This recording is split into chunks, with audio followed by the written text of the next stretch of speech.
বাঙালি খানায় সবাইকে স্বাগত জানাই। আজকে সে বিকেলের একটা রান্না করা যাক কম তেল মশলায়। আপনারা তো ডুমুর অনেকভাবে রান্না করে খেয়েছেন, আমার মতন করে সহজ পদ্ধতিতে আপনিও শিখে নিতে পারবেন ছোট ছোট টিপস সহ। ডুমুর যারা কাটতে জানেন না তারাও কিন্তু ডুমুর কাটাটা শিখে নিতে পারবেন এই ভিডিওতে।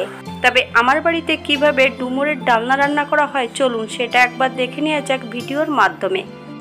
আজকে রান্না করব ডুমুরের ডালনা।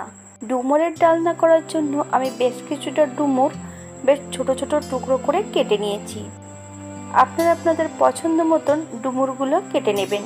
যারা ডুমুর কাটতে জানেন না ভিডিওর শেষে লিঙ্কটা দিয়ে দেব, তারা দেখে নেবেন কিভাবে ডুমুর কাটতে হয়। এই পর্যায়ে কেটে রাখা ডুমুরগুলো বেশ 4 থেকে 5 বার পরিষ্কার জল দিয়ে ধুয়ে নিতে হবে।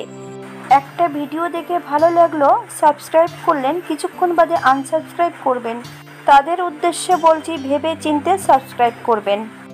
এই পর্যায়ে আমি ডুমুরগুলোকে হাফ কাপ জল আর সামান্য একটু নুন দিয়ে ডুমুরগুলোকে বেশ ভালো করে সেদ্ধ করে নিতে হবে। তবে আপনারা আপনাদের পছন্দ মতন ডুমুরগুলো কেটে নিতে পারেন এবং সেদ্ধ করে নিতে পারেন। এই পর্যায়ে একটা কড়াইতে বেশ কিছুটা সরষের তেল অ্যাড করব। তেলটা গরম হওয়া পর্যন্ত অপেক্ষা করতে হবে। ফোড়নে রেখেছি হাফ চামচ সাদা জিরে, একটা তেজপাতা। ফোড়ন থেকে সুগন্ধ বেরোলে বেশ কিছুটা চানা ডাল আগের থেকে ভিজিয়ে রেখেছি। সম্পূর্ণ চানা ডালগুলোকে অ্যাড করতে হবে।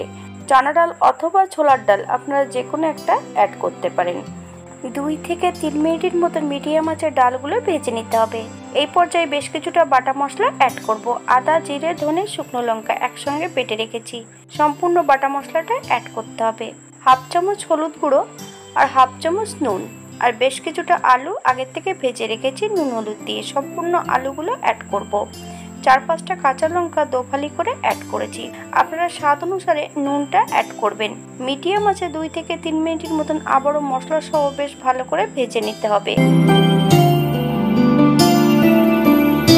সকল বন্ধুদের কাছে অনুরোধ রইল ভিডিও সম্পূর্ণ না দেখে লাইক কমেন্ট করবেন না।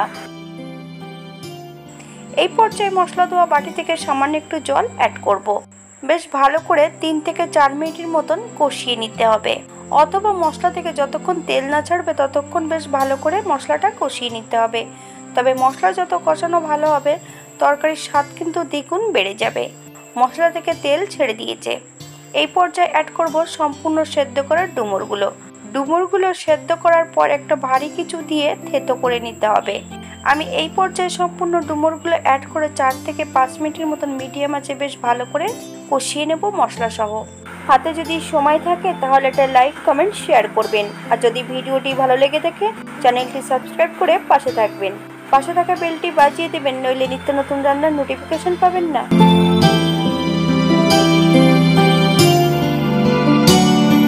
এই পর্যায়ে 5 থেকে 7 মিনিটের জন্য ঢাকা দিয়ে দেব।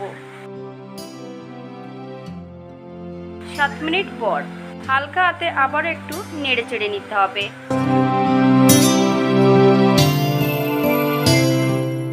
এই পর্যায়ে অ্যাড করব হাফ কাপ দুধ।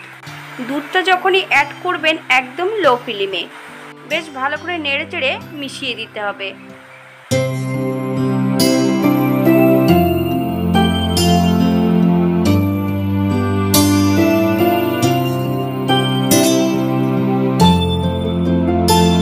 আবারও 2 থেকে 3 মিনিটের জন্য ঢাকা দিয়ে দেব।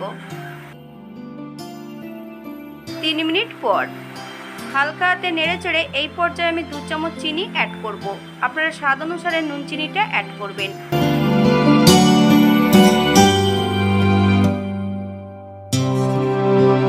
হাফ চামচ নুন, মনে হচ্ছে নুনের পরিমাণটা কম আছে, তাই এই পর্যায়ে আমি হাফ চামচ নুনটা অ্যাড করব।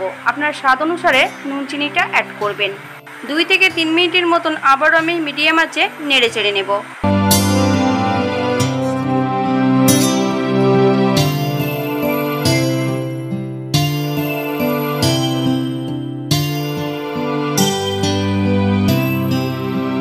এই পর্যায়ে অ্যাড করব হাফ চামচ গরম মশলা গুঁড়ো আর 1 চামচ ঘি। আপনারা যদি পছন্দ করেন তাহলে পরিমাণে বাড়িয়ে দিতে পারেন।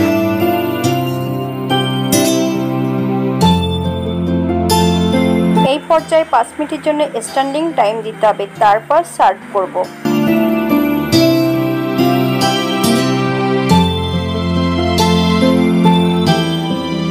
এটা দেখতে যেমন বাড়ি সুন্দর হয়েছে, গরম ভাত, রুটি, পরোটা সব কিছুর সঙ্গে খেতে অসম্ভব ভালো লাগবে। আপনারা বাড়িতে একবার একই পদ্ধতিতে বানিয়ে নেবেন। আজকে আমি এখানে ডুমুরের ডালনা রেখেছিলাম একটু পুরোনো দিনের স্টাইলে। আপনারা যদি পেঁয়াজ রসুন পছন্দ করেন তাহলে এই পর্যায়ে আপনারা পেঁয়াজ রসুন অ্যাড করতে পারেন। আমি সম্পূর্ণ নিরামিষ রান্না করেছি, আপনারা যে কোনো একদিন নিরামিষের দিন এটা রান্না করতেই পারেন। খেতে এতটাই সুস্বাদু, একবার বানালে আপনি বারবার বানাবেন। আজকের ভিডিওটি এই পর্যন্ত। সবাই সুস্থ থাকবেন, ভালো থাকবেন। অন্যদিন নতুন রেসিপি নিয়ে আপনাদের সামনে আবার আমি হাজির হব। নতুন ও পুরনো সকল বন্ধুদের অসংখ্য ধন্যবাদ ভিডিওটি দেখার জন্য।